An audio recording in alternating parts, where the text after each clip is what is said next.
He is the all-glorious. Praise be to thee, O my God. Thou didst call me, and I answered thee.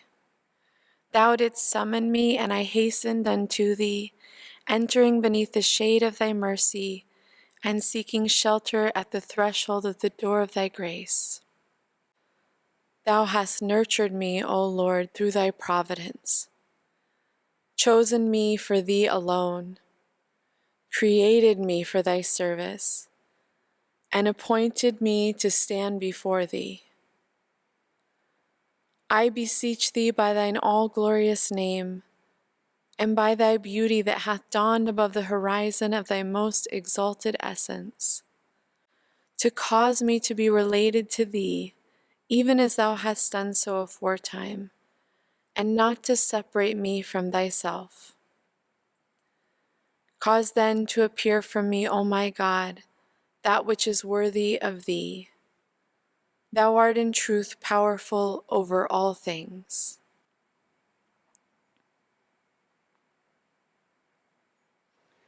He is God, exalted is He, the Lord of loving kindness and bounty.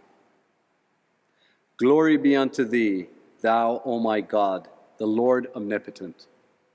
I testify to Thine omnipotence and Thy might, Thy sovereignty and Thy loving kindness, Thy grace and Thy power, the oneness of Thy being and the unity of Thine essence, Thy sanctity and exaltation above the world of being and all that is therein. O my God, Thou seest me detached from all save Thee, holding fast unto Thee and turning unto the ocean of Thy bounty, to the heaven of Thy favor, to the day star of Thy grace. Lord, I bear witness that in Thy servant Thou hast reposed Thy trust, and that is the Spirit wherewith Thou hast given life to the world. I ask of Thee by the splendor of the orb of Thy revelation, mercifully to accept from Him that which He hath achieved in Thy days. Grant then that He may be invested with the glory of Thy good pleasure, and adorned with Thine acceptance. O my Lord, I myself and all created things bear witness unto Thy might, and I pray Thee not to turn away from Thyself this Spirit that hath ascended unto Thee, unto Thy heavenly place, Thine exalted paradise, and Thy retreats of nearness, O Thou who art the Lord of all men. Grant then, O my God, that Thy servant may consort with Thy chosen ones, Thy saints and Thy messengers in heavenly places, that the pen cannot tell, nor the tongue recount. O my Lord, the poor one hath verily hastened unto the kingdom of Thy wealth, the stranger unto his home within Thy precincts, he that is sore athirst to the heavenly river of Thy bounty. Deprive him not, O Lord, from his share of the banquet of Thy grace, and from the favor of Thy bounty. Thou art in truth the Almighty, the gracious, the all-bountiful. O my God, Thy trust hath been returned unto Thee. It behooveth Thy grace and Thy bounty that have compassed Thy dominions on earth and in heaven, to vouchsafe unto Thy newly welcomed one Thy gifts and Thy bestowals, and the fruits of the tree of Thy grace.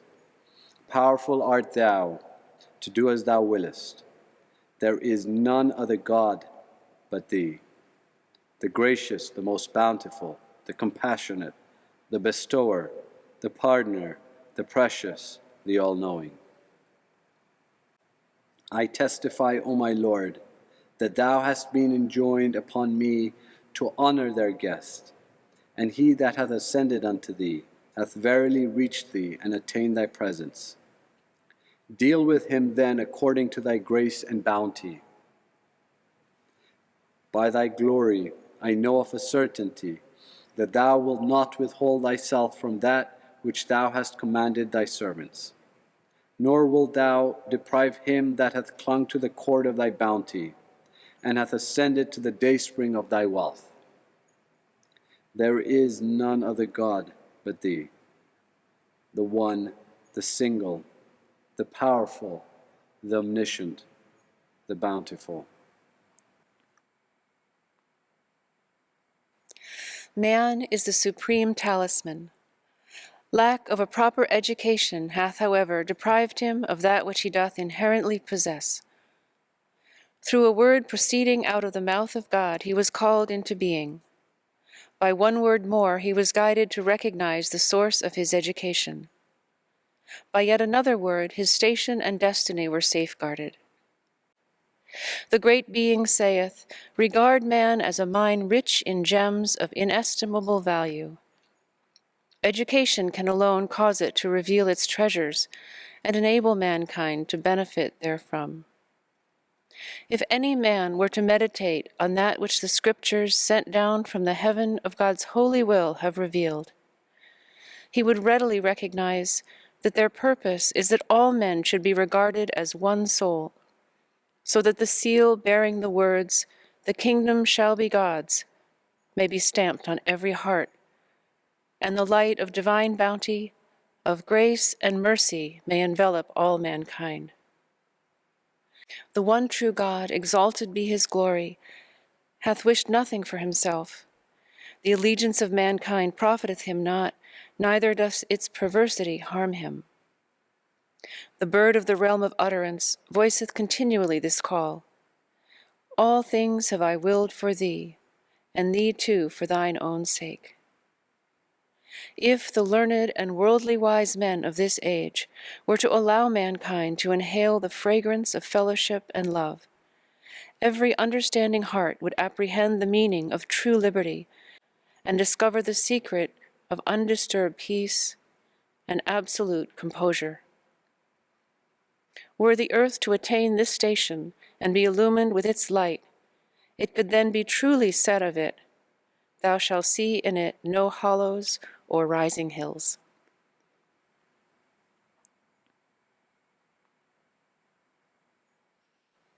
Oh mi Dios, verdaderamente, tu siervo, humilde ante la majestad de tu divina supremacía, sumiso ante la puerta de tu unicidad, ha creído en ti y en tus versículos, ha dado testimonio de tu palabra, ha sido encendido con el fuego de tu amor, ha sido sumergido en las profundidades del océano de tu conocimiento, ha sido atraído por tus brisas, ha confiado en ti, ha vuelto el rostro hacia ti, te ha ofrecido sus súplicas, y le han sido asegurados tu perdón y tu clemencia.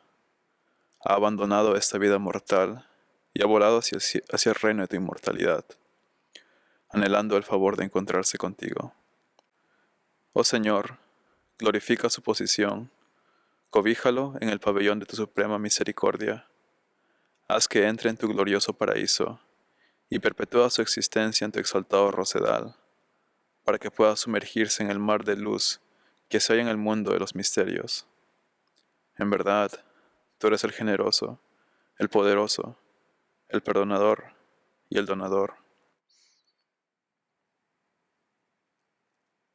O Son of Being, thy paradise is my love, thy heavenly home, reunion with me. Enter therein and tarry not. This is that which hath been destined for thee in our kingdom above, and our exalted dominion.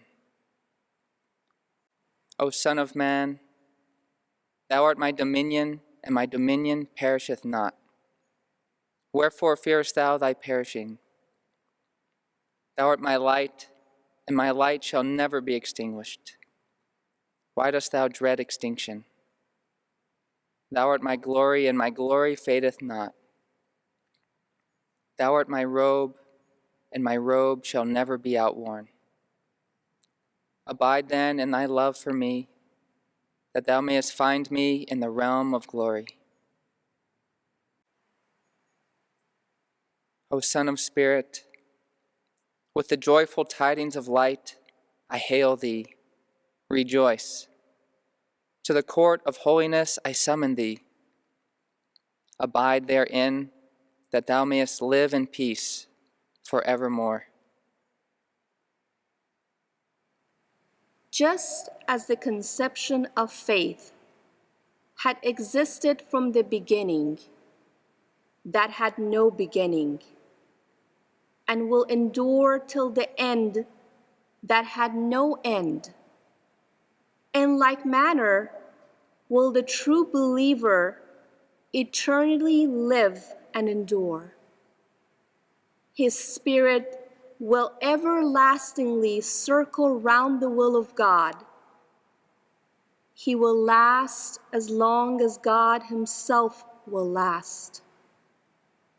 He is revealed through the revelation of God and is hidden at his bidding. It is evident that the loftiest mansions in the realm of immortality have been ordained as the habitation of them that have truly believed in God and in his signs. Death can never invade that holy seat. Thus have we entrusted thee with the signs of thy Lord, that thou mayest preserve in thy love for him, and be of them that comprehend this truth.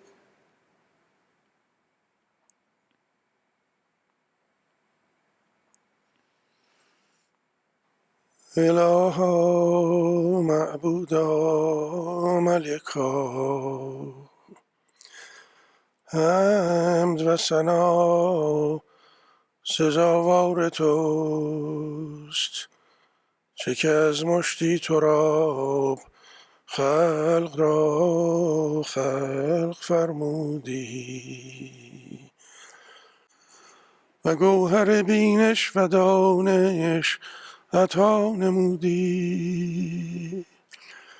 ای کریم از تو می طلبیم آنچه را که سبب حیات ابدی و زندگی سرمدی است، ما را محروم منما. وجود از جودت موجود، او را از طراز عنایت منع مفرما، و کل را به تجلیات انوار نیر توحید منور گردان. لک الامر فی المبدأ و المعاد، و لک الحکم یا مالک الایجاد و مالک العباد.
Well, aloha, dear friends. I want to welcome you on behalf of our National Spiritual Assembly to a most wonderful commemoration and celebration of the life of our dear friend and most admired servant of the faith, Dr. Farzam Arbab. We have a wonderful array of remembrances and an audiovisual presentation.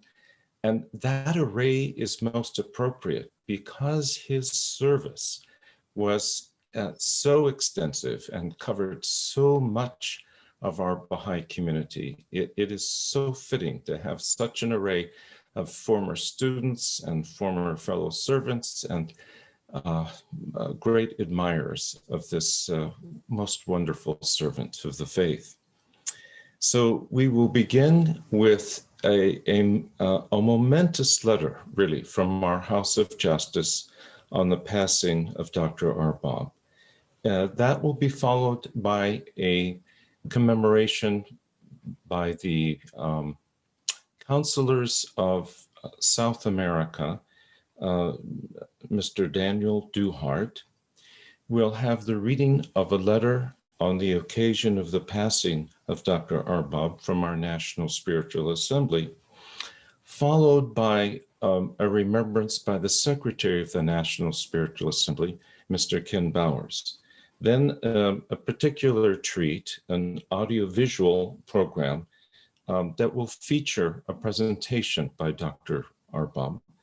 And then sweet remembrances by former counselor Dr. Ann Boyles, remembrance former member of the House of Justice, Mr. Gustavo Correa, and then remembrance by former counselor member of the International Teaching Centre, Joan Lincoln, and then a remembrance by Dr. Benjamin Schul, former student of Dr. Arbab. And then to conclude, a wonderful musical interlude by our own Van Gilmer. So with that, friends, I'd like to read to you a really momentous letter from our House of Justice that has a particular sweetness, which is once again so fitting for such a remarkable servant of the faith. From our House of Justice. With grief-stricken hearts, we mourn the sudden passing of our former colleague, our dearly loved brother Farzam Arbab, news of which has brought us fresh sorrow. His brilliant mind, his loving heart, and vibrant spirit were ever turned towards the revelation of Baha'u'llah, seeking to draw from it insights that through the process of education could build spiritual and intellectual capacity within entire populations. Born in Iran, he studied in the United States before settling in Colombia as a pioneer. His outstanding gifts fitted him, it seemed, for a distinguished career in the physical sciences, but Providence had determined otherwise. His rigorous scientific training was instead applied to the work of the faith. He recognized that the verities contained in the Baha'i writings concerning spiritual and social transformation and the entry into the faith of the masses of humanity demanded persistent effort to learn how to bring them about. The investment of his whole being in this great enterprise was complete and constant. Throughout his time as a member of the National Spiritual Assembly of Colombia, as a Continental Counselor, as a member of the International Teaching Centre, and finally, as a member of the Universal House of Justice for 2 decades, his unshakable belief in the capacity of all God's children, especially of young people, was the hallmark of his service to the cause. Always insightful, always discerning, always attuned to spiritual reality, this man of exceptional wisdom lived a life shaped by the harmony between scientific truth and true religion. To Sona, his beloved wife, and to Paul, his cherished son, as well as to other family members, we extend our heartfelt condolences at this unexpected loss. We supplicate in the sacred shrines for the progress of his illumined soul as it commences its journey into the eternal realms of God. May it be lovingly welcomed to its heavenly home. All Baha'i communities are urged to arrange memorials as circumstances permit, including in all houses of worship, to mark the passing of much-loved, illustrious Farzam Arbab, the Universal House of Justice. So friends, now we'll begin with the remembrance from our Continental Board of Counsellors, South America, Mr. Daniel Duhart. I am honored to be invited by the National Spiritual Assembly of the Baha'is of the United States for this memorial gathering for our dear Dr. Arbab, who passed away recently in September 2020. It is difficult to speak about a person who was extraordinary, who made a historic contribution and service to humanity and to the cause, and to the advancement of civilization. Gifted with a brilliant mind and a giant and generous heart, a life dedicated to the service of the beloved and to raising the capacity of every person without distinction. We will miss him deeply, but we can draw inspiration from his life and legacy. In the Abha kingdom, there is a feast at this time, as a concourse on high welcomes him with open arms. Many people could say much more and much better, but it is a privilege to be able to share some thoughts and memories of my interactions with Dr. Arbab. First of all, I recall the moment when the Board of Counsellors of the Americas gathered to pray after our dear colleague Mark Sisson had communicated the news of his passing. We met promptly with our families and we shared our grief. But after praying, we all shared personal stories reflecting the many different ways in which Dr. Arbab's life had some kind of impact on each one of us. And this was very, very, very special, and it reflected the multiple dimensions of his contributions to the development of the cause and the advancement of civilization. Either the teaching of receptive populations like indigenous peoples or African American, the junior youth program, the role of youth, the educational processes in general, the intellectual development of the Baha'i community, the influence on the discourses of society, social and economic development, raising capacity in every person without distinction. We also recall the moment when the Board of Counsellors was meeting in Colombia, in Cali in 2016, and also Dr. Arbab and his dear wife, Sona, were visiting. We were able to receive them during one of our sessions, and he spoke deeply about one of his most favorite themes, the empowerment and the role of youth and the junior youth in the Americas. There is much that can be said about his life and achievements, serving at the national, international, and continental levels for several decades. But I'd like to refer to the special relationship he had with Latin America, where I come from. He helped to generate the experience of the educational processes that later became the Institute process. And through the sister institutions of the Ruhi Institute and Fundahec, which both emerged in Norte del Cauca, Colombia. He helped to generate a system of education that combines the knowledge systems of science and religion for the advancement of civilization.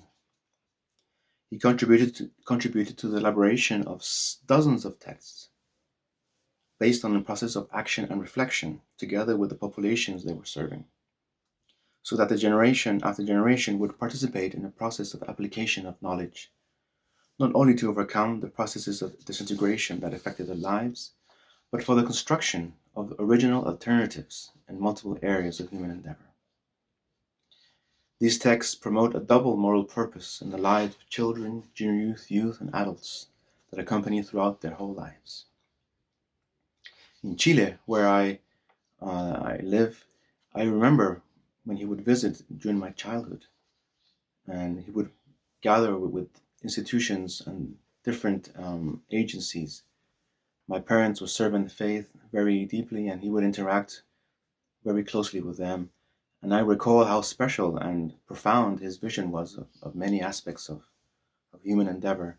He also met with several NGOs who, until nowadays, still recall him. And actually, recently they gave him an award for his contribution to the construction of a new civilization. His sharp mind and desire for service and transformation always helped us, especially to get out of our safety zones.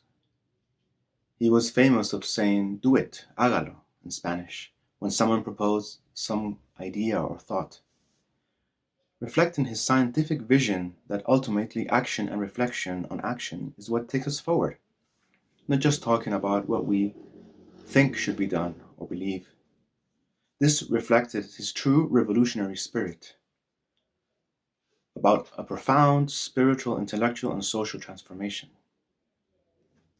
He was always inviting us not to fall into a notion of community as only being together, which is nothing wrong in itself, but doesn't fulfill completely the purpose of Baha'u'llah's mission. He reminded us that we are the community of the greatest name, a community of purpose, dedicated to the service and transformation of humanity, inspired by friendship and true love for humanity and God, reaching deeper levels of unity of vision, of thought, and action.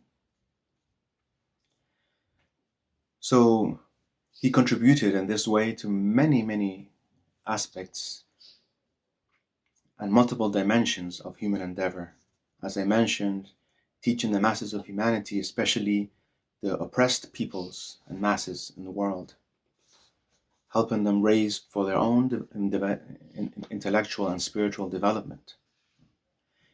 He also participated in the elaboration of numerous statements and documents and the promotion of multiple spaces for youth, students, university students, junior youth, family life, the service of friends in neighborhoods and villages, etc. There are many examples of his sharp and profound thinking. I would like to share some short extracts of some of his interventions in different moments that I have been able to translate. In the 80s, in his visits to Latin America, he spoke about how youth can move the world. In one of his talks, he said, "Love is a discipline, a divine discipline, a constant battle with the forces of hatred, and that has many manifestations of the human ego, both individual and collective. To sit comfortably at home and talk about abstract love for humanity is too easy. The real challenge is to become a soldier of love, to fight the very intense battles of love, to be wounded by love, and to be tested in the field of service for the cause of love." In the dedication of the South American House of Worship, the last Continental Temple to be inaugurated, he was also present, and in his intervention he said the following: "The question before us is about love and support. To what extent are we willing to give undivided attention to the multitude of young people who with relatively little help can become the resources of tomorrow in the building of a new civilization? To what extent are we willing to devote the necessary energy to educate their younger siblings and enter into meaningful conversations with their parents? How much love will each of our communities give to those young people who are in the path of service marked out for them by the Universal House of Justice, but who can only move forward if they are lovingly accompanied? And in the dedication of the local House of Worship in Colombia, he shared some of these words. But the road to true freedom is long and challenging. Unless what Baha'u'llah envisioned for humanity occurs, one form of oppression will simply be followed by another. This is a time for a civilization that embodies the principle of the oneness of mankind. The forces of disintegration that are stalking us on all sides, forces that are tearing us apart, and that are tearing apart an old world order so that a new one can spread in its place, are strong and ruthless. It is an imperative, then, that we can move forward continually in unity. Unity of hearts, unity of thought, and unity of action. It is the cause of the unification of the whole human race that is the immediate task. And this house of worship will stand as an ever-present expression of the deep longing of these souls, the inhabitants of this materially and spiritually fertile strip of land, to become united, the longing to become one and thus receive the ample blessings which God showers upon such a people. When we hear these interventions, one can only think of how many people in other cities and regions could benefit from this vision. So for closing this intervention, I can only do no more than a call to action, which is what Dr. Arbab himself would want us to do. Go and do it, to act. A call to multiply our services, to teach and share the teachings and cause of Baha'u'llah in his name. In this historic moment, the closing of the 5-year plan and the beginning of a new series of plans, we can gather strength from his legacy and contributions, pray for his assistance, now from the spiritual realms, and raise to action, leaving our comfort zone as he would ask us, showing our love for all humanity without distinction, sharing the message of Baha'u'llah and accompanying others to apply it in our individual and collective lives. And as we think of his dear soul and his family, these words echo in our hearts, these words of Abdul Baha. Thou hast joined that precious river to the mighty sea. Thou hast returned that spreading ray of light to the sun of truth. Thou hast welcomed that captive of remoteness into the garden of reunion, and led him who longed to look upon thee to thy presence in thy bright place of lights. Thank you. On behalf of the National Spiritual Assembly of the United States, I would like to share with you a letter it has written to the dear wife of Dr. Farzam Arbab, Dr. Sona Arbab. Dearest Sona, the National Spiritual Assembly joins the whole Baha'i world in mourning the sudden passing of your beloved husband and companion in service, Dr. Farzam Arbab. We extend to you and to his dear son Paul our heartfelt sympathies for this irreparable loss. Farzam will be remembered with deepest appreciation and gratitude for a life spent in continuous, energetic, and devoted service to humankind. His brilliant visionary mind illumined his tenure as an intrepid pioneer in Colombia, as an innovative educator dedicated to the empowerment of the masses of humanity, and throughout his many decades of service on various Baha'i institutions, culminating in his election to the Universal House of Justice. He touched countless lives and earned deep respect from young people wherever he went, with his gentle encouragement, wise counsel, and radiant smile. In his final years, after settling in the United States with you, Farzam continued to teach the faith and support the process of growth in this country until his last breath, for which we will ever be grateful. The entire world will reap incalculable benefits for years to come, thanks to his arduous labors for the advancement of the cause of God. He will forever serve as a worthy example of loving encouragement, fidelity to principle, and steadfast service for the betterment of society.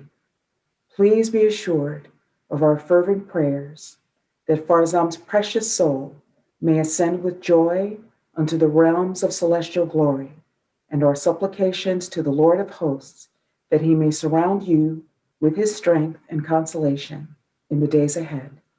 With tender Baha'i love, the National Spiritual Assembly of the United States. It's a great privilege to be a part of this occasion in honor of our beloved friend, Dr. Farzam Arbab. We're joined this evening by a number of dear and distinguished friends, and in their tributes, we'll hear about the legacy inherited by Dr. Arbab as the scion of a distinguished Baha'i family. We'll hear about his professional achievements, his many years of service on various institutions of the faith, and his crucial role in the development of the Institute process. Just as importantly, we'll hear about the combination of qualities, spiritual and intellectual, that made him a uniquely and greatly admired servant of the cause of God. In calling to mind a person we loved so much and who gave us so much, we can do no better than reflect on the statement of the Universal House of Justice, which so beautifully described his extraordinary personality and achievements. That message is a powerful testimony to the remarkable qualities that dear Farzam brought to an astounding array of services throughout the course of his life. After such a wonderful tribute from the head of the faith, we can offer only our own personal and humble affirmations. I'd like to share 3 of his qualities that struck me as particularly outstanding. To me, he was the consummate seeker, the consummate teacher, and the consummate builder. As a seeker, Farzam's commitment to the investigation of truth was unbounded, and to this he devoted all of the capacities of his heart and soul. Scientist that he was, he profoundly appreciated that the search for understanding, especially with respect to the teachings of Baha'u'llah, is a lifelong journey, that it involves the full use of one's intellectual and spiritual faculties in a never-ending and rigorous process of learning. And as such, his conversation was characterized far more by questions than by answers. He knew that the truth not only involves the individual seeker, but the entire community. And he saw all people as a community of seekers and of learners, all advancing together and working together in building a better world. And because he was such a seeker, he was also a great teacher, which is to say that he fully appreciated that we are all together on a path of discovery. In his realization of this common enterprise, Farzam enthusiastically took part and generously gave of his time, his insights, and his experiences. Yet, like every great teacher, he was always in a mode of learning, advancing the frontiers of his own as well as everyone's understanding. Farzam believed from the depths of his soul that every human being, as Baha'u'llah stated, is a mine rich in gems of inestimable value. And he knew that justice demands that we create the opportunity for the masses of humanity to develop those gems. He had a particular love and concern for young people, lavishing his care and attention on as many as he could personally, but also greatly assisting in the creation of an entire world-encircling system to train and educate the young. As far as education and training was concerned, he was successful in his chosen field of physics. So one might say that he was, as far as that goes, among the elite of the world. But he was not an elitist. He was mild-mannered. He was genuinely humble. He often spoke softly and was always respectful of others. He engaged with us all in a spirit of fellowship and warmth, very gently and sincerely walking with us in the path of service, always patient, never insistent, and always attentive to others' ideas.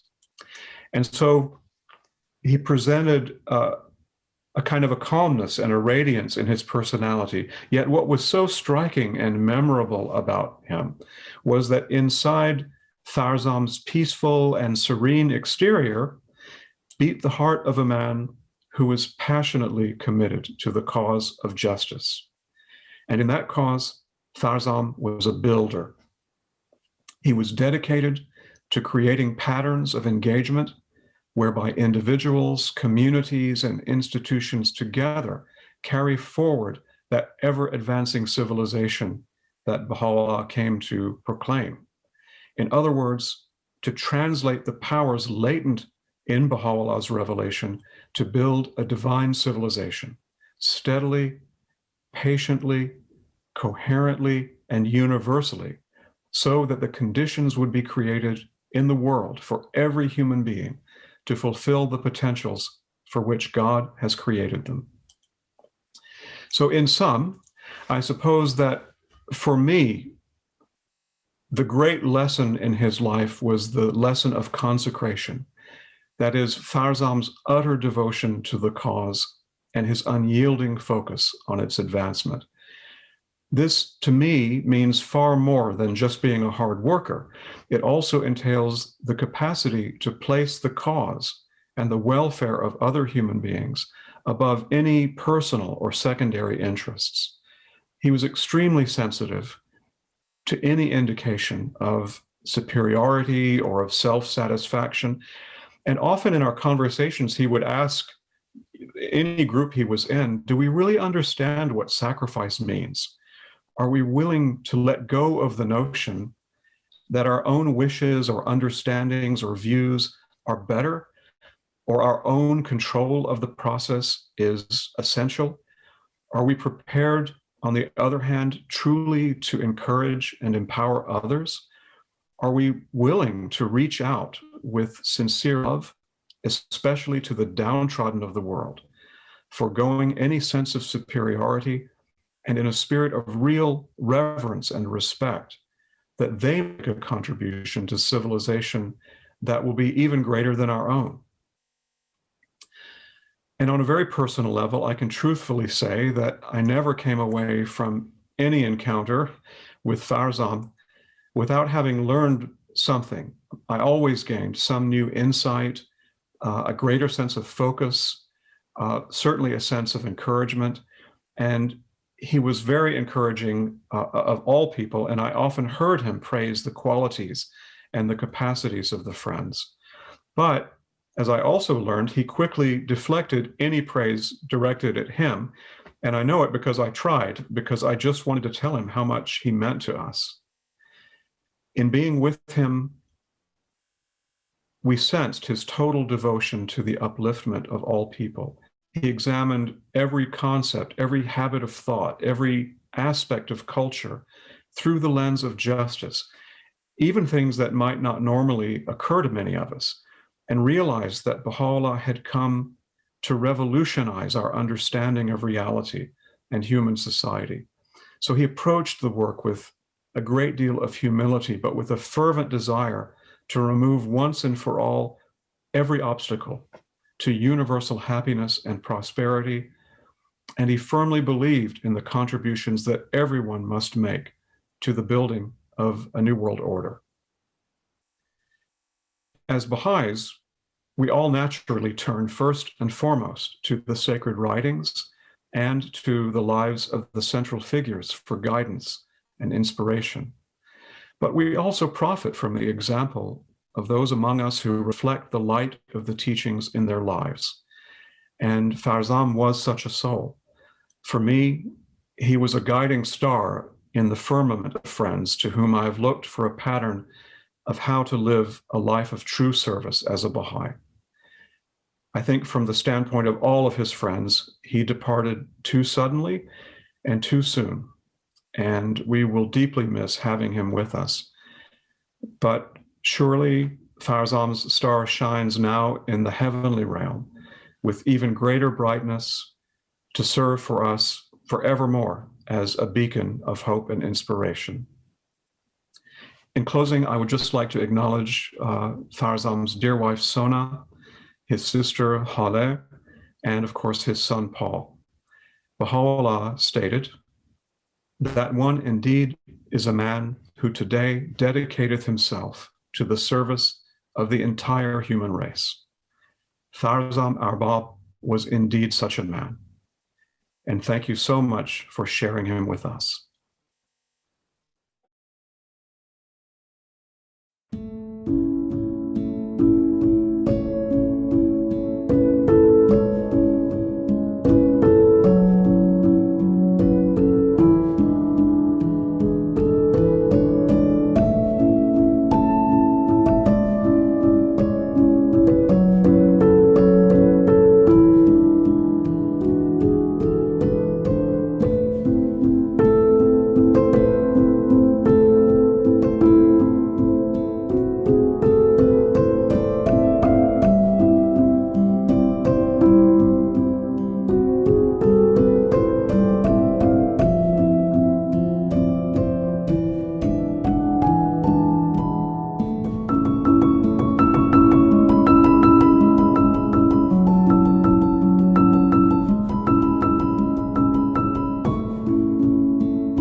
You know, I came to this country in 1960 and naturally became a member of the American Baha'i community. Went pioneering in 1969 to Colombia, fulfilling a goal of the United States. And then served this community for some years as a counselor. And of course, all the time in Haifa, the accomplishments of this community was on my mind. That was always there. But you know, the opportunity to attend a national convention never presented itself. So this was a first for me. And for that, I'm truly thankful to you, that I could be here. Now, the National Assembly has asked me to talk about the plan. And they left it open, say something about the plan. And it really isn't as easy as you think, or somebody who has been thinking and living the plan for all these years, because really I'm addressing such a knowledgeable group of people. You're very familiar with the messages of the House of Justice, and the consultations these days have proven so. It's very clear. But when it comes to North America, and particularly to the United States, somehow all of us expect more. And we know why. It's with the master. There's nothing we can do about it.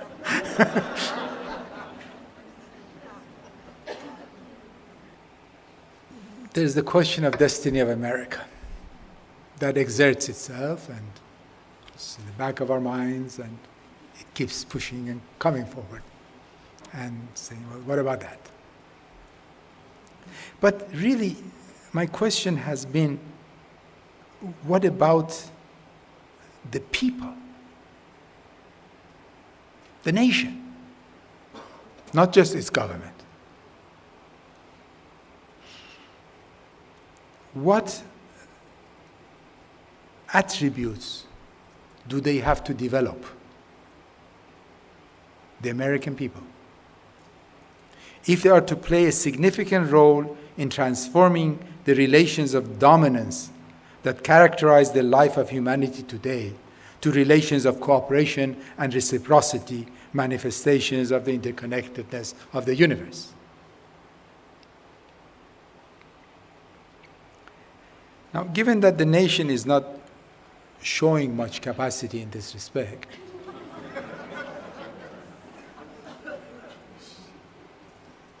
is it wrong to think that it is in desperate need of the fruits of the learning process on which a small community within it is embarked?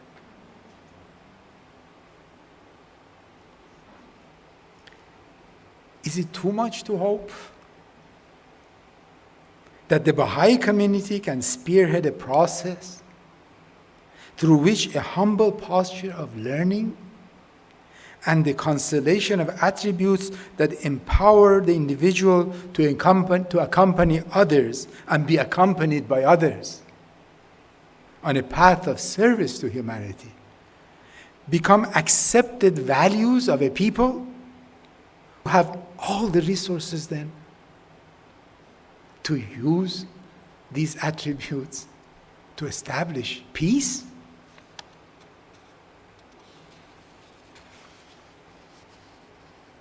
So, friends, maybe these are the reflections and even just the dreams of an aging man. But if for a moment you see a grain of truth in that dream, then I have a very tough question for you. For all of us, how much are we willing to sacrifice to get to that vision?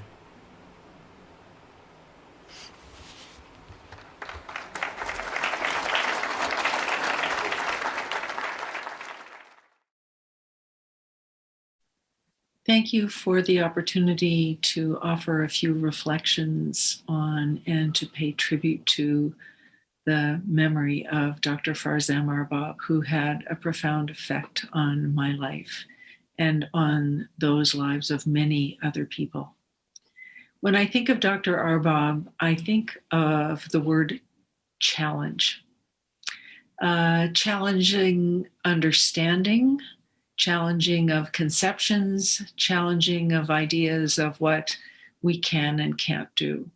These were all parts of my association with him because Dr. Arbab challenged people constantly. He offered opportunities to serve. He invited people to step forward on that path of service with him.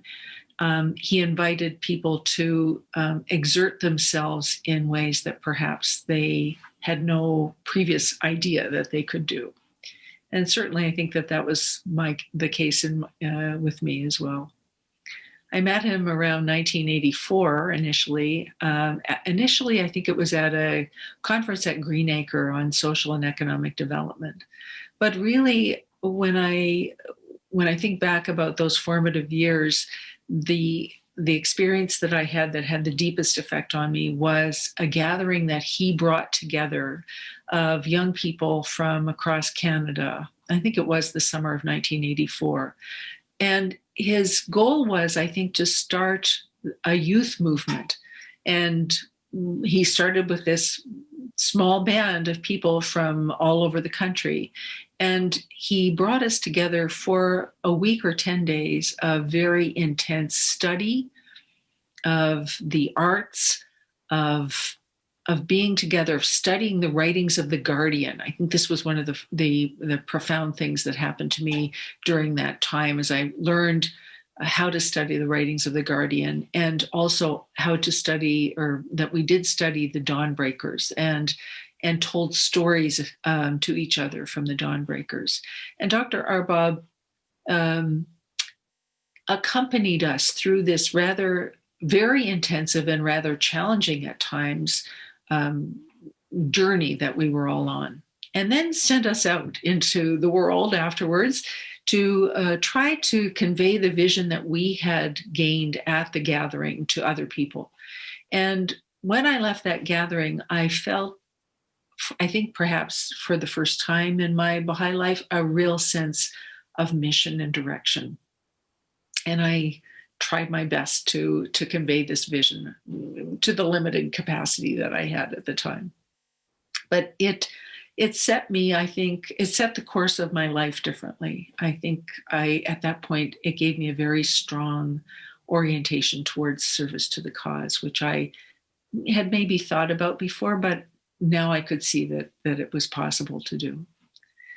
I had many other interactions with Dr. Arbab over the years, challenges that he threw my way, one of them relating to travel to China and to participation in academic conferences there. There were many interactions during my periods of service as an auxiliary board member and then on the Continental Board of Counsellors, always kind of questioning, what was going on, what could be done, what enhancements could be made. It was wonderful, and it was challenging.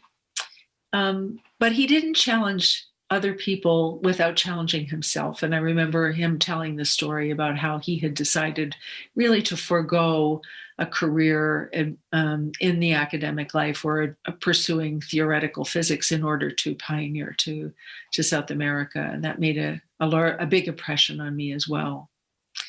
And one of the other things I admired about him so much was the way that he would bring together very diverse groups of people to engage or to promote discourses among them, that they would engage in discourses.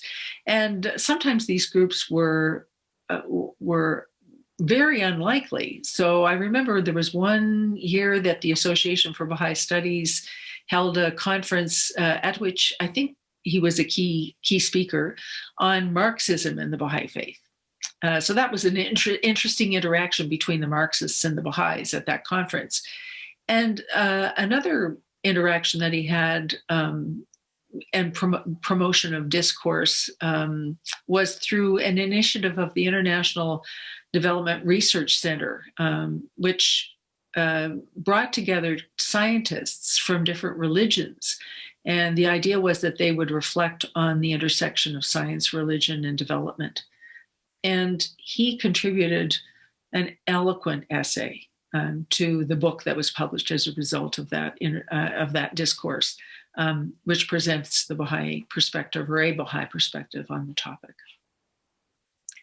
So he had this forceful personality that really, and a brilliant mind, of course, which carried him forward and brought him into contact with so many different people on whom he had a profound effect. The fruits of his service, I think, will speak to me to the end of my life. Broadly thinking about that in terms of the Ruhi Institute, which is continuing and will continue to exert a great influence into the future, and through the work of Fondeac, which organization is really moving forward and exploring these topics related to social development. Specifically, in my own experience, I saw the fruits of his service when I visited a small town in Colombia, where he and a group of teachers who were based in Cali had brought the Baha'i teachings some decades before, and which they had nurtured over an extended period. And being in that town interacting with the members of the local spiritual assembly, the cluster agencies, discussing with them the initial decisions of the assembly when it was formed. The first decision of that assembly was to offer education to every child in the town.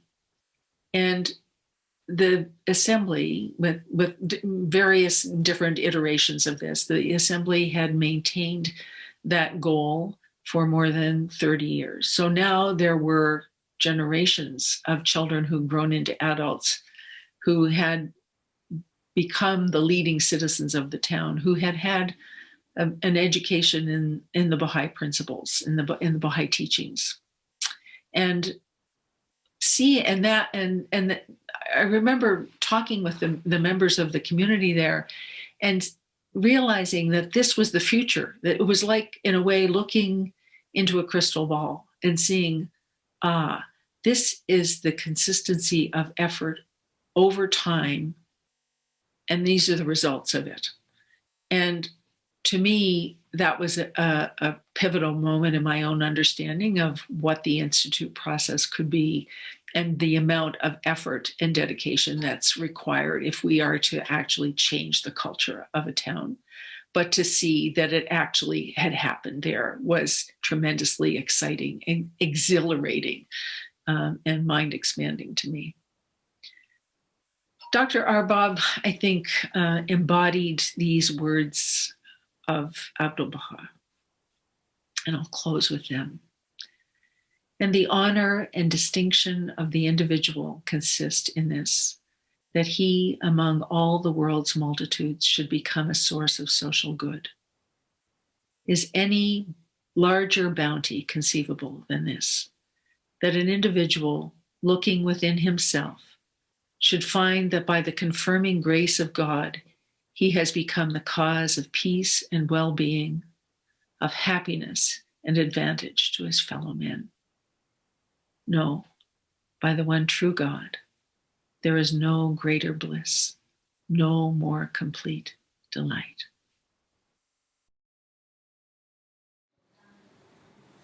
I met Farzam when he had recently arrived to Colombia in 1970.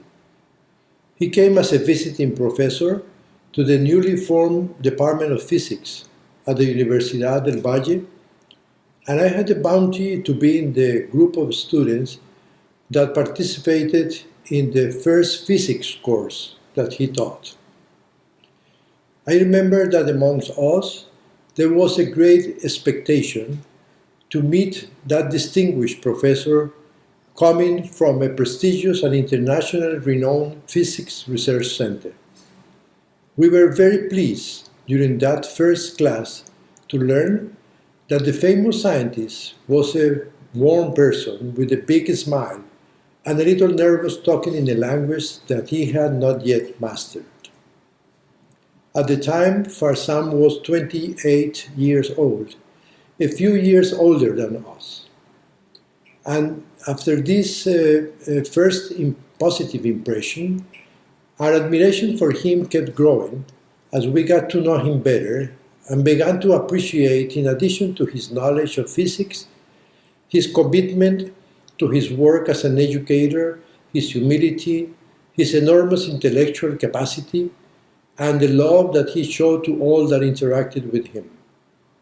Soon, those of us who were closer to him, discussing the spiritual teachings he shared, became aware of his high moral standards, his firm commitment to the religion he professed and to which he dedicated much of his time, as his interest and perception in seeking to understand the root causes of the social problems that Colombia faced at that time. After that memorable beginning, I had the privilege to be close to Farzam in this period of his life until 1985, when he was called to serve in the Holy Land as a member of the International Teaching Centre. The love that over time grew in his heart for the country and its people, the rapid development of the faith in Colombia, and the opportunities he saw as a member of the National Assembly, resulted in extending the initial 2 years that he had planned to be in the country to 4 years, and then to 16. This period of intense activity, when he was very close to the masses, was fundamental to helping him understand in depth the dynamics of the expansion and consolidation of the faith and the forces of society.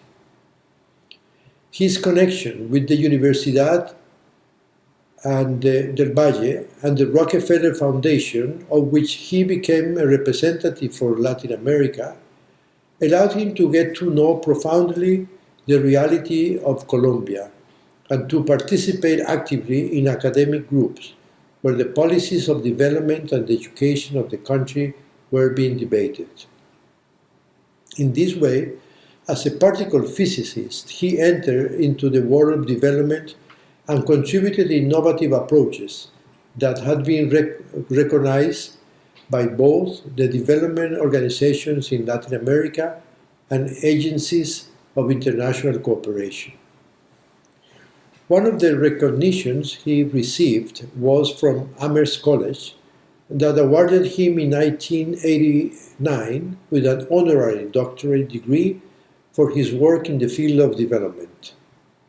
More recently, in 2016, after having completed his service as a member of the Universal House of Justice, the organization Universitas in Chile awarded him with the Nueva Civilización Prize for his contributions to knowledge and the design of innovative responses to the significant problems facing humanity.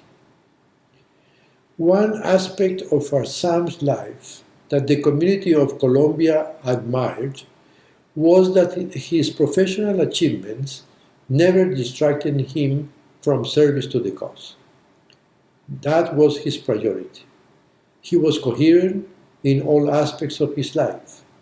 He never created dichotomies between his profession and service to the faith, or between the time that he dedicated to his family and the demands of the plan.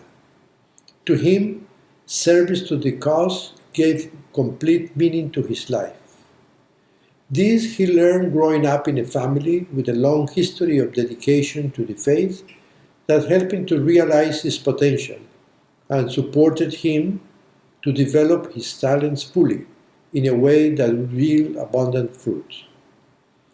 From his parents, he inherited firmness in the faith and deep sensitivity towards those who suffered in this world as a result of oppression and injustice. When the National Spiritual Assembly of the Baha'is of Colombia responded fervently to the calls of the House of Justice in the 9-year plan and those plans that followed to establish training centers to deepen growing numbers of people who were enrolling the faith at that time, it was Farzam, as a member of that body, who enthusiastically assumed the work to develop what is today known as the Ruhi Institute.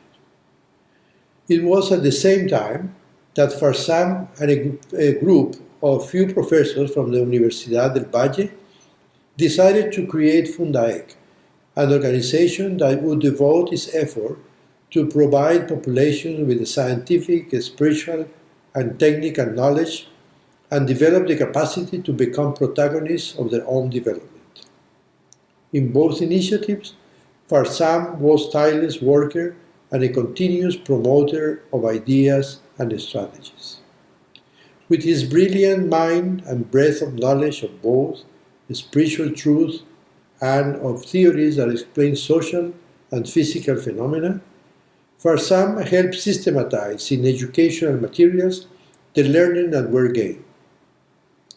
The materials of the Ruhi Institute helped develop capacity to participate in the work of expansion and consolidation of the faith, and the materials of Fundaec to raise up agents of social change. Farzam's pen was prolific, and his approach to curriculum design innovative in many ways.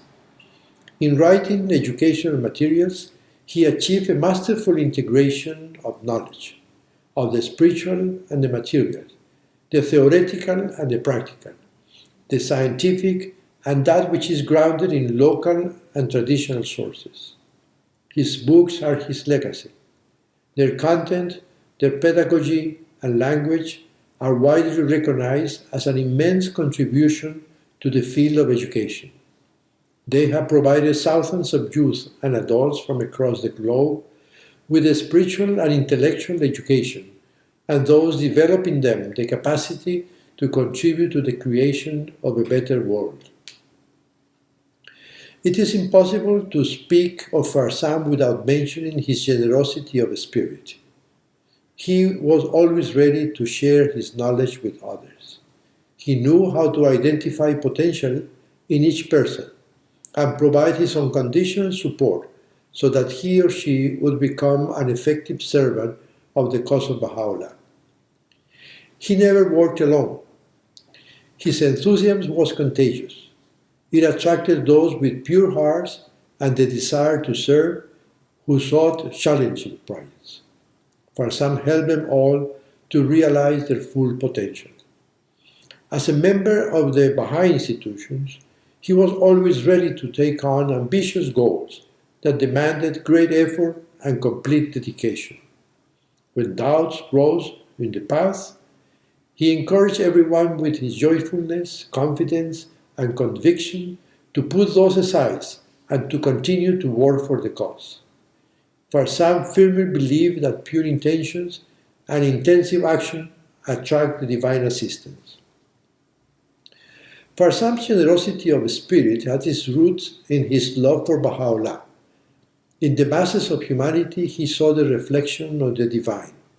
His love for the indigenous people of the world, for the marginalized, for the youth in whom he had placed his hope, and in general, for all those who had been in distinct forms victims of oppression, is known to all.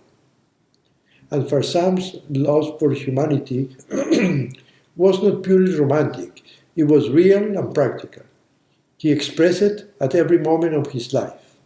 When engaged in a deep conversation with farmers in Colombia, when he taught a group of students, when he consulted with the members of institutions. He worked at every instant with great passion and dedication for the spiritualization and development of individuals, institutions, and communities, so that they could each contribute in their own capacity and at their own pace to the advancement of the spiritual and material civilization to which he was dedicated. Farzam is no longer with us in his physical form, but those of us who love him dearly and admire him greatly feel his presence and his support in our efforts to bring a spiritual and material education to the masses and in our work for the betterment of the world. Farzam will continue to be a source of inspiration for present and future generations. So appropriate are the words that a youth from a rural area of Colombia conveyed in a condolence message. People like him do not go. They remain in our hearts. We feel the legacy that they left us. Warm greetings to all. While I never served on an institution with Dr. Arbab, our lives seem to have followed a similar pattern. We first met back in the 1960s when I attended a fireside he hosted, when he was studying at the University of California, Berkeley. I was in nearby Oakland, studying at Mills College and investigating the faith. A few years later, I heard that he had married Laurie, a young American woman also present at that fireside, and that they had left the United States to go as pioneers to Colombia in South America. My own story unfolded in a parallel manner, as after my studies and our marriage, my husband and I left the United States to settle first in Paris and then on to French-speaking Central and West Africa. In the following years, sometimes Dr. Arbab and I would greet one another at international conventions in Haifa as representatives of our respective national spiritual assemblies. This was at the time of the elections of the Universal House of Justice. In 1988, I learned that he had been appointed to the International Teaching Centre. 5 years later, in 1993, we were also invited to serve in Haifa. Dr. Arbab had by then just been elected to the Universal House of Justice. And when I was ushered into my new office at the International Teaching Centre, I was told that it was the one just vacated by Dr. Arbab. Thus began our reacquaintance there at the World Center, almost 30 years after the initial fireside meeting. The comments which follow are perhaps not what one might expect on such an occasion, but I would like to share my own understanding of at least part of the role he played as he served decade after decade in such a unique and highly effective manner. I have been asking myself, what was it that was so exceptional about Dr. Arbab's life of service? In its letter announcing his passing, the Universal House of Justice refers to his brilliant mind, his rigorous scientific training, gifts that had fitted him for a distinguished career in the physical sciences. This was a man who could have found outstanding employment in almost any country of the world because of the brilliance of his mind, who could have written any number of treatises and books on scientific and other subjects. And yet, what did he choose to do? Not to seek worldly fame or make a lot of money, but to live among the masses, devoting himself to educational processes that would serve all of humanity, uplifting and inspiring these same masses to develop their inherent and generally dormant capacities for the betterment of mankind. Why were these educational materials so important? Why was what has come to be known as the Institute process so desperately needed? I would like to offer personal thanks to the memory of Dr. Arbab on behalf of myself and my brothers and sisters in countries such as those we knew so well in Francophone Africa, the Central African Republic, the Democratic Republic of Congo, Chad, Cameroon, and so forth. We witnessed together over the decades how much they benefited from this work. I would also like to mention some of the challenges we faced in past decades and how that was changed. Perhaps this will assist others in gaining a deeper appreciation of the service rendered by Dr. Arbab. Those colleagues also with whom he worked tirelessly for the education of, as the House of Justice states in its letter, all of God's children. Imagine you are in a country in the heart of Africa like the Central African Republic, landlocked and impoverished. The only Baha'i books available had to be shipped in from France and Belgium. Sometimes they arrived damaged by water, having been at sea for months. Sometimes a precious few arrived by air, but all were exorbitantly expensive, and almost no one, including the pioneers, could afford the really heavy ones, such as God Passes By or the Dawnbreakers. Even prayer books were expensive. In addition, rare were the members of the older generation who could read. They usually didn't speak much French either, so everything had to be translated into the national language of Sango. And while many of the youth were in the process of learning to read at school, they were not encouraged to speak out and share ideas in the presence of their elders because of past cultural norms and practices. There was no system by which we could train teachers. There were only a few organized children's classes across the country, nothing special for junior youth or youth. There was no consistent method of deepening the adults. Most everything depended on a few deepened individuals who would offer sporadic deepening classes and a few public meetings, not dissimilar to the old notion of clergy to which the local population was accustomed. Thus, The organization, systematization, and funding of educational and deepening activities were all a challenge for us. And as a result, thousands came into the faith and thousands unfortunately drifted out. It was difficult to assist the local believers to take the responsibility for the faith onto their own shoulders, in spite of the efforts of the pioneers to become dispensable instead of remaining indispensable. Interestingly enough, whereas the process of expansion was not difficult, that of consolidation was highly challenging, and yet, as we knew from the beloved guardian, expansion and consolidation were to go hand in hand. The difference the new educational materials began to make was stunning, bordering on miraculous.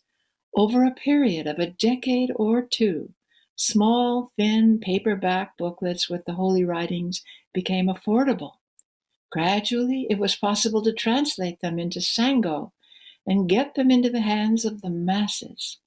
The youth who could read were among the first to memorize many passages from the writings, and as the culture of the Baha'i community began to change, they were able to consult more openly with adults and began to advance to the forefront of service. Young women were able to study and share their knowledge with the older women. The training of teachers became a reality across the country. Classes started up with simple printed materials for the children, and eventually special classes for junior youth also came into being. And responsibility for the activities was taken on by the generality of local friends and not confined, as before, to the educated few.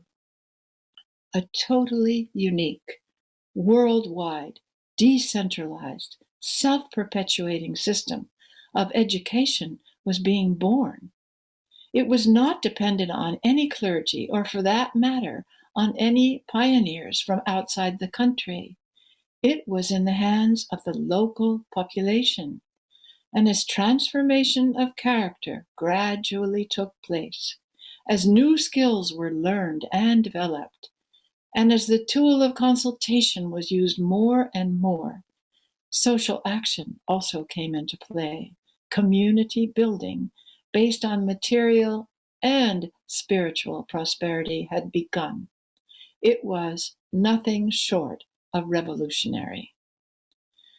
The House of Justice stated that the hallmark of Dr. Arbab's service to the cause was, and I quote, his unshakable belief in the capacity of all of God's children, especially of young people, end quote. In so many countries, gems from the younger generations were gradually discovered and raised up, developing capacities of which humanity today, in such a sorry state of disarray, is so desperately in need. I also ask myself, how was it that Dr. Arbab used his gifts so effectively in the service of the cause, a life totally dedicated to the Blessed Beauty? In the book The Priceless Pearl by Amatul Baha Ruhiya Khanum, we read, quote, in a letter to one of the friends, the beloved guardian makes a highly revealing distinction. Quote, the time has come for the friends to think not as to how they should serve the cause, but how the cause should be served. End quote. My personal understanding is this, that Dr. Arbab did just this. He did not focus on how he might serve the cause, but rather harnessed and focused his unusually keen mind on how the cause should be served. That is, what were the most pressing needs of the cause at that time? What do we learn from the example of such individuals? Undoubtedly, each of us tries to understand what are the needs of the cause and how it should be served. we try to focus on what the House of Justice is asking us to do, not on what we think we would like to do. And as we continue to serve the process of integration to the best of our ability, observing the simultaneous process of disintegration as it unfolds all around us, we can be thankful and confident that this entire educational system is either already in place or in the process of being put into place on every continent, in nearly every country, in every culture and language around the globe. Even now, in the midst of a worldwide pandemic that is distressing a sore-tried and disillusioned humanity which has no doubt lost its orientation, the resilience of this decentralized system of education is being demonstrated as we witness the present-day order being gradually rolled up. This educational process has continued to thrive and grow this last year, an integral part of the new order that is being rolled out in the place of the old one. It is unstoppable. It gives us such hope for the future. I'm sure that each one of us wishes to extend at this most tender of times our loving greetings to the immediate family of Dr. Arbab, to Sana, his beloved wife, to Paul, his son and his family, and to others such as Dr. Arbab's sister Khaleh and her distinguished husband and close collaborator of Dr. Arbab, Mr. Gustavo Correa. Now, in the next world, I imagine that Dr. Arbab has undoubtedly received and is holding aloft his chalice of pure light, a mighty soldier of the divine concourse. Thank goodness, as we are in such need of assistance from on high at this time. May we all forge ahead in serried lines, doing our best in the path of service, following the example of the beloved Master and learning from individuals such as Dr. Arbab and others who have gone before us. Thank you. I first met Dr. Arbab while studying at university. I was still a new Baha'i at the time and was having some trouble understanding how to best use my academic studies to serve the cause. I consider myself extremely fortunate to have encountered Dr. Arbab when I did, as he became for me after that, as much as the demands on his time would allow, a trusted mentor, guide, and friend. Indeed, like so many others, after that first encounter, I began reaching out to him whenever I arrived at a major turning point in my life, and each time, with his characteristic discernment, he would help me to see the path ahead. So now when I look back over my life, at how and where I live, at what I do and how I think, at my values, my priorities, and my decisions, I see the traces of his influence everywhere.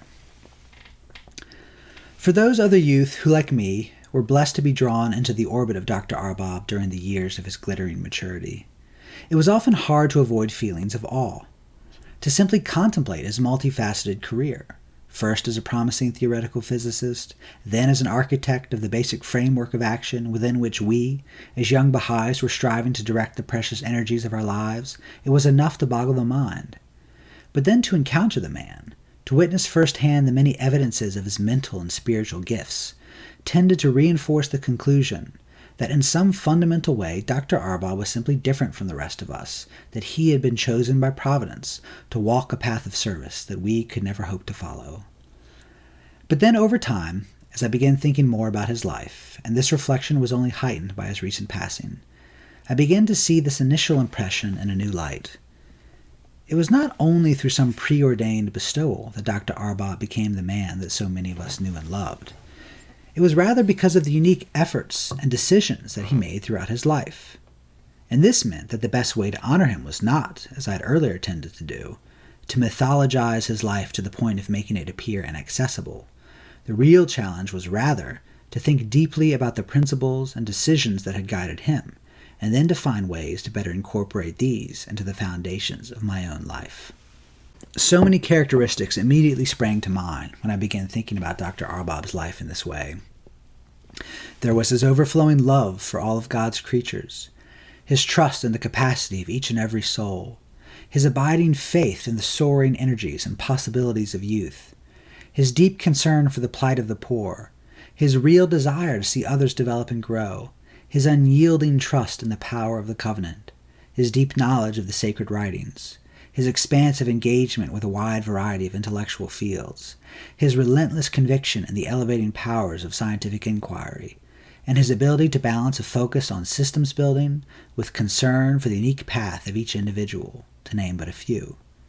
Among these, however, one characteristic began to stand out to me with particular force, and this emphasis only grew stronger as I contemplated the advice that he had offered to me several months before his passing. I refer here to how Dr. Arbab sought to derive insight from the shoreless sea of the Baha'i writings.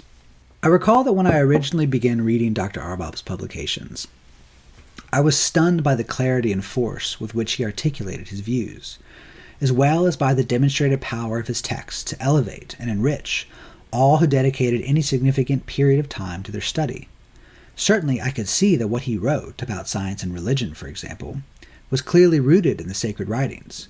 But weren't we all similarly trying to ground our thoughts in the writings? So from where did the unique power of his intellectual output spring? Was he simply that much smarter than the rest of us? Or maybe this power stemmed from the depth of his practical experience? Or maybe it came from somewhere else, from some pattern or principle, the operations of which I could not yet discern. I was lucky enough to be able to indirectly ask Dr. Arbab about this several months before his passing. I specifically asked him how I could ensure that my own intellectual labors would yield fruits that grew out from the pure soil of the revelation, and would also be of real service to humankind. In response, he offered two pieces of advice. The first was to, as much as possible, do my thinking in the presence of intelligent, sympathetic, and well-intentioned colleagues. He offered his own experiences with Fundaic as an example. From the very beginning, he explained, he had no choice but to articulate his ideas in ways that his partners from the wider society would accept. This effort forced him to think through his language, arguments, and claims with much greater precision and depth than he might have if he was only writing for the Baha'i community. The second piece of guidance he gave was to immerse myself as much as possible in the writings of Abdul-Baha. When you read his tablets and public addresses, Dr. Arbab had explained, and see how he unravels the mysteries of existence in such clear and rational terms, you realize that he truly was the mystery of God. Although I grasped the basic point that Dr. Arbab was trying to make, I initially found it difficult to appreciate its force. I couldn't immediately see how what he was suggesting was so different from what I was already trying to do. I therefore decided to try following his guidance quite literally for a small writing project in which I was engaged, and to see if anything different emerged. So every morning, before writing, I would carefully study some of the addresses that Abdul-Baha delivered during his travels throughout North America. And I wouldn't just read them. I really tried to understand the arguments, and if there was some point or logical maneuver that I didn't fully grasp, I would keep reading and pondering the relevant passages until they made sense. I would then proceed to my practice of daily writing with the words of Abdul-Baha fresh in my head, and try to find ways to meaningfully articulate them in my own written prose. Remarkably, I found that new and powerful insights would readily appear. It was as if the simple act of trying to articulate the living insights of the writings in the context and language of established intellectual debate stimulated the release of mental forces that I had not previously possessed. In this way, my writing would, each day, mature, until I had a draft that I felt comfortable sharing with a few sympathetic colleagues, and their helpful yet critical remarks, in turn, provided essential perspectives from which to further advance the inquiry in which I was engaged. I continued this process of reading, writing, and collaborative deliberation until the document reached a kind of saturation point. There appeared to be little, if anything, that I could do to immediately improve upon the text. It was, as far as I could tell, faithful to the relevant insights presented in the Baha'i writings, yet it also articulated these insights in terms that my academic colleagues could readily appreciate and comprehend. Indeed, as more people began to interact with the text, I began to feel that, as if by some power of inherent charm, the text itself was attracting a widening array of interest and opportunity. It was at that moment that I finally understood the last gems of advice that Dr. Arbab had offered me. In the writings of Abdul Baha, and particularly in his public talks and addresses, we witness the power of a mind that fully grasps the revelation of Baha'u'llah, unfolding its implications in publicly and rationally accessible terms. And as the Master proceeds, new insights constantly blossom forth, albeit not in such a way that they could be said to be of his own creation. They rather constitute progressive disclosures of the implication of Baha'u'llah's revelation, released through the faithful and constructive interaction of his teachings with the frameworks of contemporary thought. I think that what Dr. Arbab was encouraging me to do was to implement, as much as my limited capacities might allow, this same approach to intellectual activity, just as Dr. Arbab had himself so diligently labored to do throughout his life. This realization helped me to better understand the source of that mysterious power that I had always discerned operating beneath the cresting waves of Dr. Arbab's mind. It was nothing other than the power of the revelation, further disclosed by the efforts of one faithful soul to reasonably articulate for humanity some of its most potent and essential gems. And this same power, I now realized, was just as readily available to me and to everyone else as it was to him, if only we could learn to trod a similar path of endeavor. I must admit to feeling somewhat uncertain as I reach the end of these remarks, aware as I am of how directly they reflect my own present concerns. Surely, others would recount different tales of the edifying influence that Dr. Arbab exerted upon their lives. They might also offer different insights into the sources of those immense powers that he so evidently displayed. Still, in the end, despite such diversity of perspective and experience, the constant refrain that I encounter amongst all of those who knew and loved Dr. Arbab is that through him, and through the example of his life, we have each been enabled to catch a further glimpse of some of those powers that the new race of men that Baha'u'llah has come to call into being must eventually display, and that these insights have, in turn, allowed each of us to discern new and more illuminated possibilities at the outermost limits of our own individual lives and collective affairs.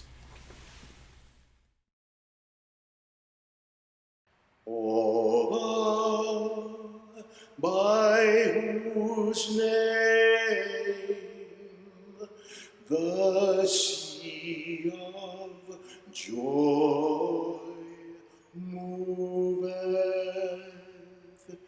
and the fragrance of happiness is wafted.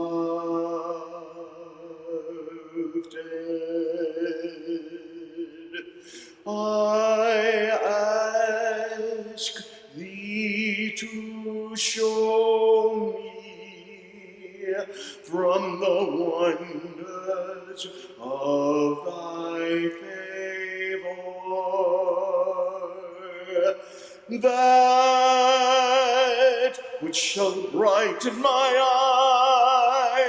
eyes and shall gladden my heart.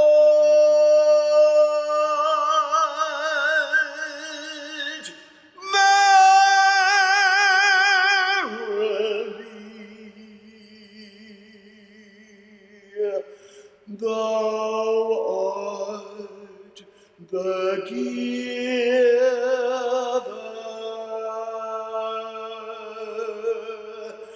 the generous.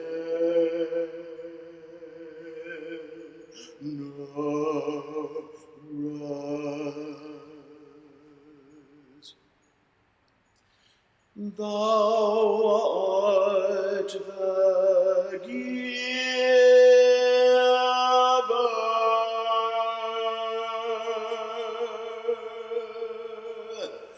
the generous.